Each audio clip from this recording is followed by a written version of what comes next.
Bienvenue à Chemillé-sur-Indrois sur la deuxième manche du championnat de France d'Enduro 24 MX. C'est la deuxième fois dans l'histoire de l'enduro français que la région Centre-Val de Loire reçoit une épreuve nationale et la première fois c'était en 1973, ça date pas d'hier. Depuis ça a un petit peu changé et on va découvrir cette région avec le président de l'Enduro Club des Pyramides, Julien Cochet.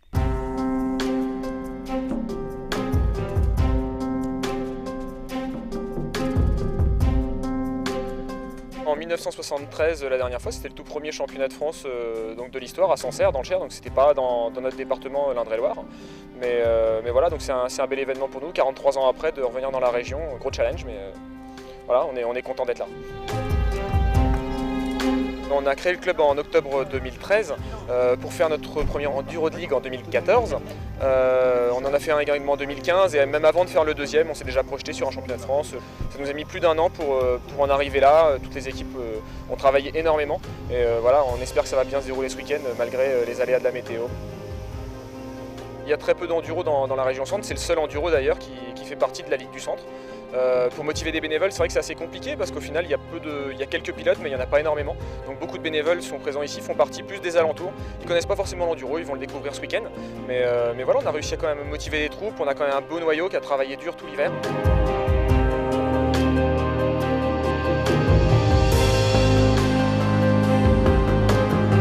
Nous avons une boucle de 65 km avec un point central à Chemillé-sur-Indrois, avec donc CH unique. 3 spéciales sont au programme, avec une spéciale en ligne pour la première qui est inédite cette année. La spéciale 2 qui est au pied du château de Montrésor, qui est juste derrière moi, qui est un cadre magnifique. Et également une spéciale extrême qui sera la dernière spéciale qu'affronteront les pilotes juste avant de retrouver le paddock pour la fin de la boucle.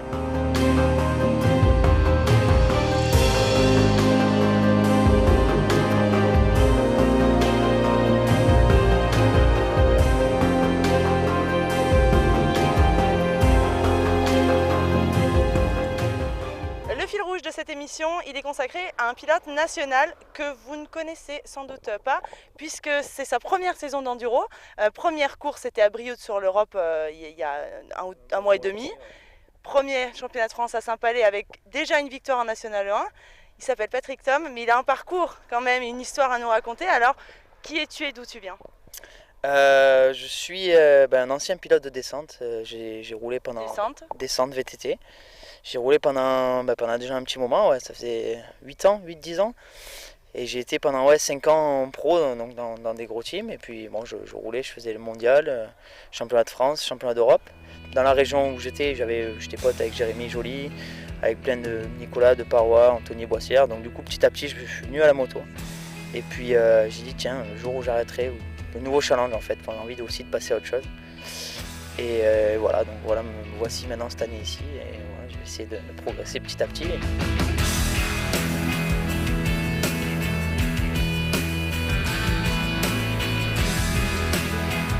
fait de rouler toute l'année dans des pistes vraiment défoncées, avec beaucoup de racines, on est obligé d'avoir un pilotage très fin et bon, de lever les yeux, même s'il faut que j'apprenne encore à lever un peu plus les yeux en moto. Hier par exemple au training, j'ai passé une bonne partie de l'après-midi à regarder les top pilotes rouler et à regarder les détails, les positions, les points de freinage, enfin, des petites choses qu'il me faut apprendre. C'est vrai qu'en vélo on est tout le temps debout et ben là ça devient mon défaut. Alors il y en a peut-être pour des pilotes où on sont trop souvent assis, voilà, moi je suis trop debout et j'ai tendance à rentrer dans les virages du coup debout et du coup je perds l'avant souvent, je fais des petites fautes et je tombe encore un peu trop. Il faudrait que j'arrive à me poser plus sur la moto, m'asseoir, prendre mon temps. Bon, c'est des fautes de jeunesse.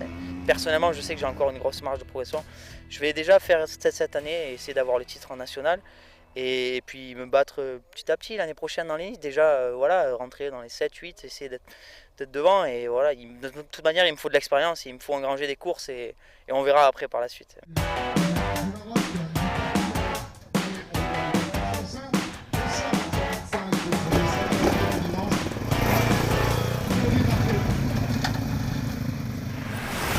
Notez la neutralisation de la SP1 à la ligne tout au long du week-end et l'interruption de la course le dimanche après 3 spéciales pour les élites et 2 pour les juniors suite aux conditions météo exécrables.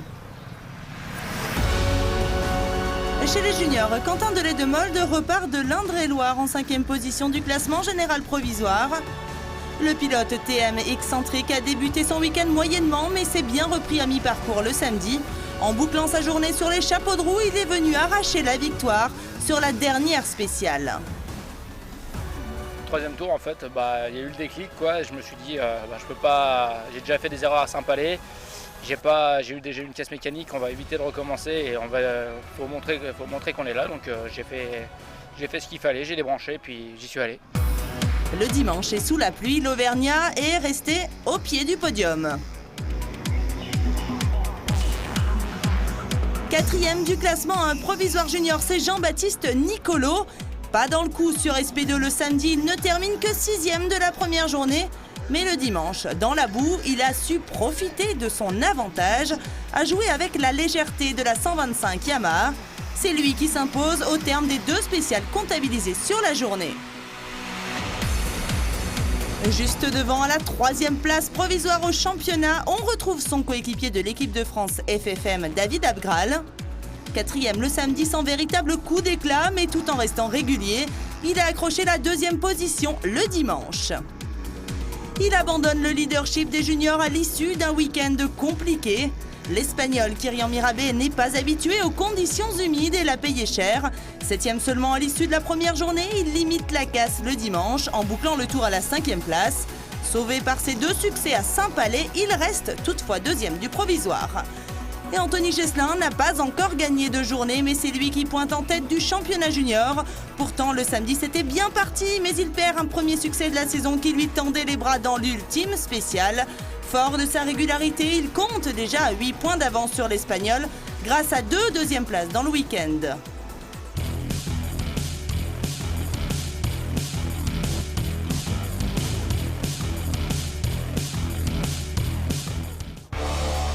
Nous nous sommes arrêtés sous la structure Sherco. Ils sont nombreux à rouler sous les couleurs de la marque française. Élites, nationaux, féminines et juniors, Sherco est partout grâce aux pilotes officiels et ceux de la Sherco Academy. Le but en fait c'est d'être présent déjà dans toutes les ligues de France, d'être représentatif pour la marque, c'est directement lié au réseau. Donc chaque pilote est lié à un concessionnaire. Donc ça c'est quelque chose qui est important. Et ensuite on essaie d'être présent par le biais des nationaux dans les courses de ligue, mais aussi dans les courses de championnat de France. Donc on essaie d'être complet, représentatif dans toutes les catégories.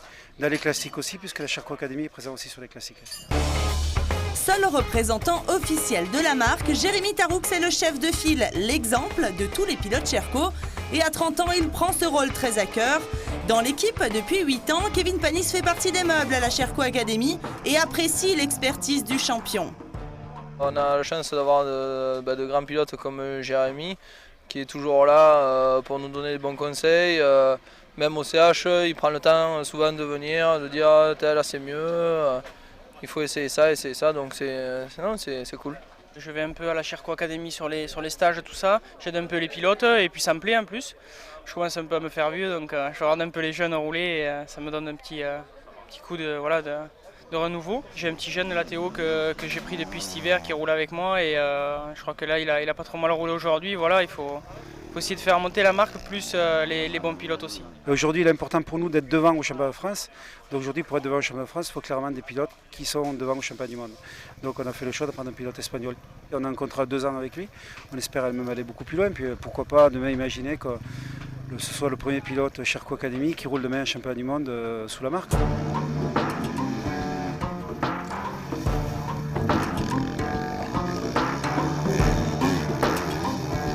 À l'Espagne, nous n'avons pas de l'eau, pas de la boue, et ici c'est beaucoup. C'est très très bon pour essayer pour les championnats du monde et pour faire l'évolution, pour être meilleur. Aujourd'hui, par rapport à l'image, le pilote qui va faire 10e national, mais qui donne une bonne image de la marque, qui représente bien sa marque dans sa région pour son concessionnaire, est aussi important que le pilote qui gagne, pour moi. Après, gagner, c'est important. Ce week-end, en Indre-et-Loire, ils étaient pas moins de 72 pilotes à représenter Sherco sur les différentes cylindrées de la marque.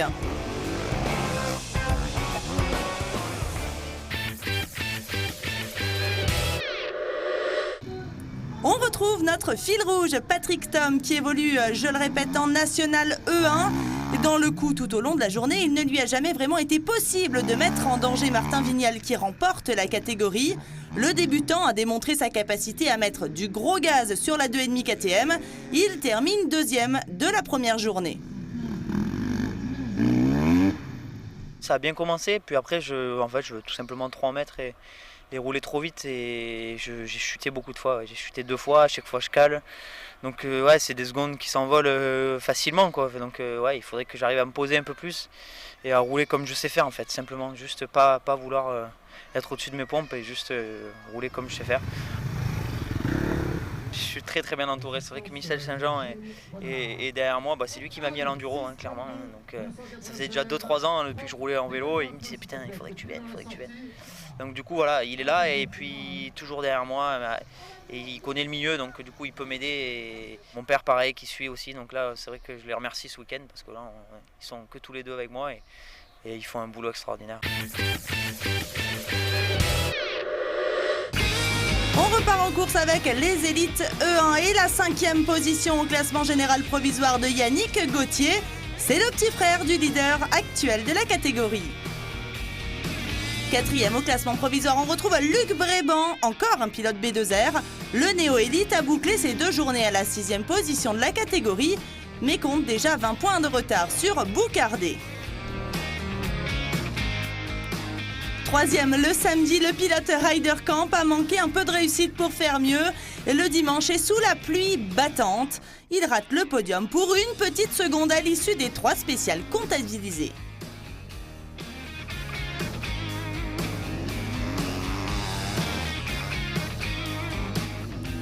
Le champion de France en titre E1 se retrouve en 2e position du classement général provisoire. 5e à l'issue de la première étape à Saint-Palais le mois dernier. Il a rectifié le tir en prenant la 2e place le samedi. Il a mené toute la journée mais s'est fait piquer la tête dans l'ultime spéciale. Et le dimanche, il goûte enfin à la joie de la victoire pour la première fois cette saison et refait un peu son retard sur le leader au championnat.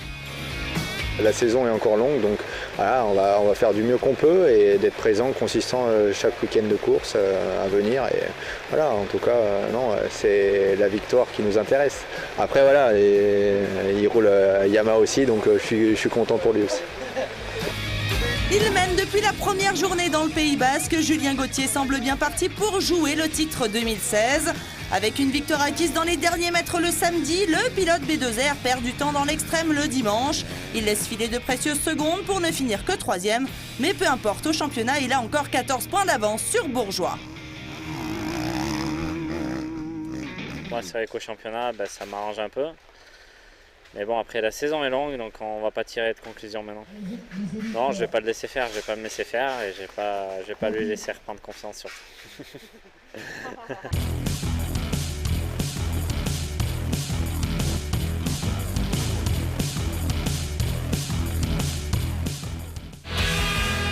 Comme la première journée, Patrick Thom, notre fil rouge qui évolue en National E1, termine à la 2e position après 2 spéciales vraiment difficiles. Parti sous des trompes d'eau dans la SP3, il a su toutefois composer et prendre finalement de gros points au championnat. Week-end, bon, à dire positif quand même dans l'ensemble parce que du coup j'ai conforté ma 2e place là au championnat et on va arriver sur des courses j'espère un peu plus appropriées à mon pilotage. Aussi à l'aise sur une moto que sur un VTT de descente, son style et son attaque promettent de belles choses pour la suite. 2e au classement provisoire national E1 à 13 points du leader. Il nous a déjà donné rendez-vous en élite la saison prochaine. C'est tout le mal qu'on lui souhaite.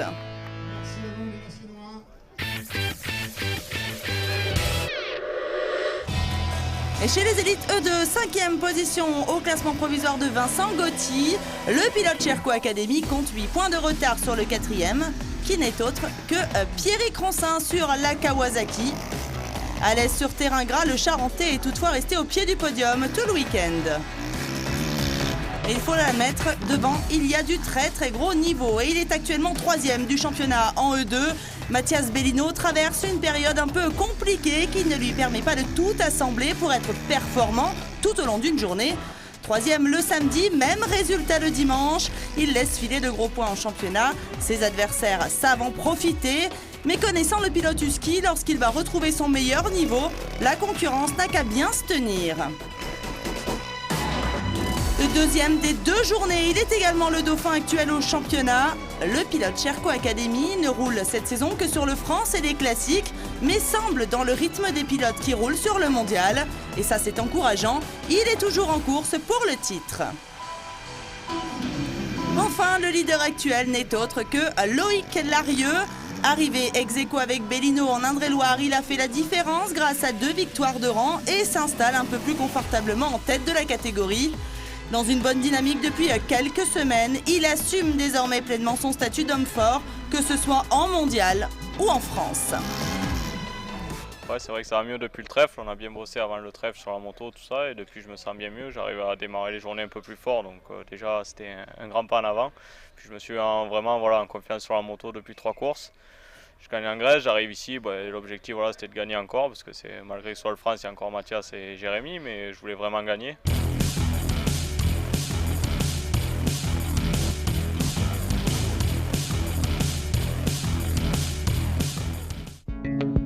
Avant de passer à la catégorie E3, arrêt chez KTM, où on retrouve le seul représentant élite de la marque Orange, Jérémy Joly. En l'absence de Christophe Nambotin, toute la pression de résultats de la firme autrichienne repose sur ses épaules en France. On est loin des années fastes où le haut vent grouillait de pilotes multiples champions du monde. C'est une nouvelle ère pour KTM. Je pense que les bons qui étaient là sont partis, ils ont changé de discipline. Et puis maintenant, c'est une nouvelle vague, il faut reconstruire tout ça. L'idée, c'est toujours de gagner des courses. Maintenant, il nous manque Christophe Nambotin, quand même, qui est plutôt un bon pilote. Et puis chez Gigi, normalement en E3, il est fort aussi, donc il est quand même aux avant-postes. Et puis Thomas, il gagne en espoir, donc c'est plutôt pas mal. C'est vrai que j'ai connu une époque où il y avait Antoine Méo, il y avait Christophe Nambotin, il y avait moi, donc forcément j'étais moins sous pression qu'aujourd'hui. Aujourd'hui, je suis en première ligne, c'est moi qui dois représenter la marque. Et donc forcément, il y a plus d'attentes autour de moi, mais c'est normal et j'accepte ce statut. Et pour le moment, je gagne, donc tout se passe bien.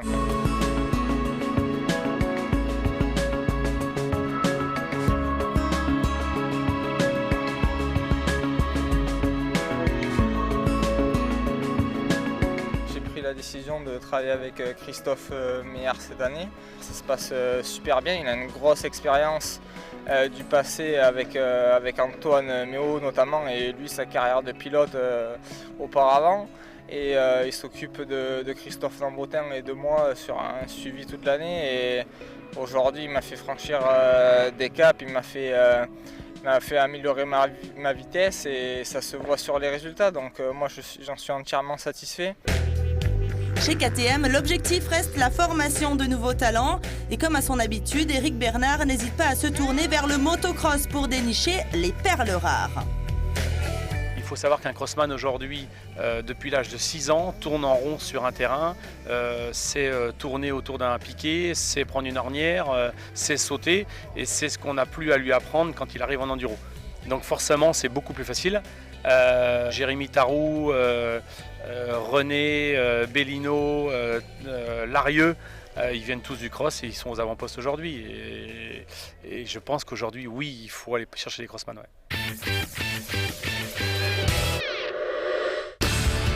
Et allez, on fait le point sur la dernière catégorie élite, les grosses cylindrées des E3. Et le classement provisoire est quasiment le même que les résultats des 2 journées, à savoir Pierre Vissac au 5e rang. Juste devant, on retrouve le champion de France en titre Manuel Beupart.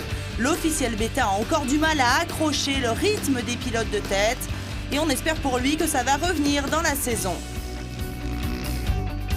3e au championnat, Romain Dubontier a lui aussi pris par 2 fois cette place ce week-end à chemiller sur un droit et a démontré de belles choses, notamment le dimanche, même s'il n'y avait que 3 spéciales. En tout cas, sous la pluie battante, il était dans le rythme de Basset et Joly. Belle performance.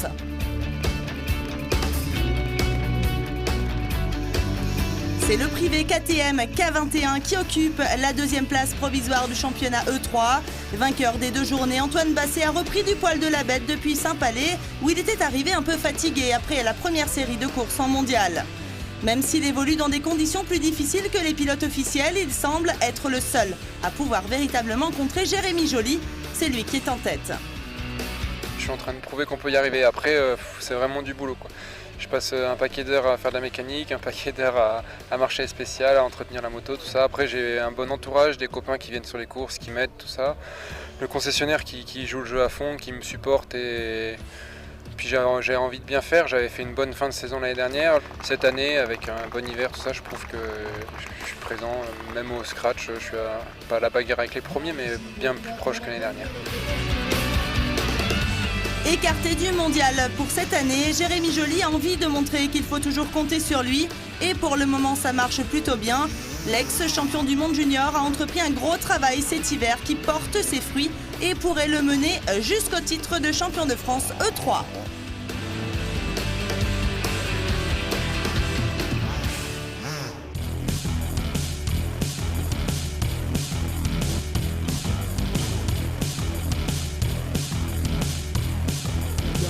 Maintenant, on est 14 de Thomas Dubos.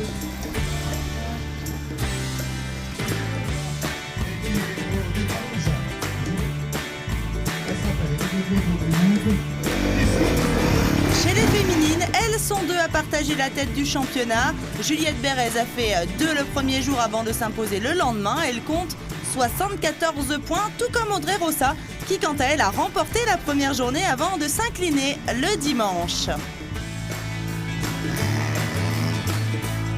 Et du côté des tout jeunes espoirs, malgré une contre-performance le 2e jour, Thomas Dubost reste en tête pour un tout petit point d'avance sur le pilote TM excentrique, Léo Lequéré.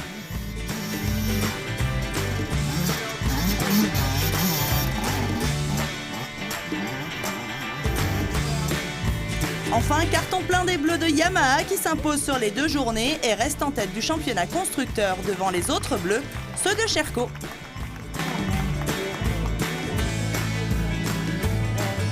Voilà, c'en est terminé pour cette 2e manche du championnat de France 24 MX d'enduro à Chemillé sur un droit. Scénario catastrophe avec la pluie et l'annulation d'une partie de la journée. On espère bien sûr retrouver le soleil les 23 et 24 juillet prochains à Saint-Agrève pour la 3e manche. D'ici là, portez-vous bien. Ciao, ciao.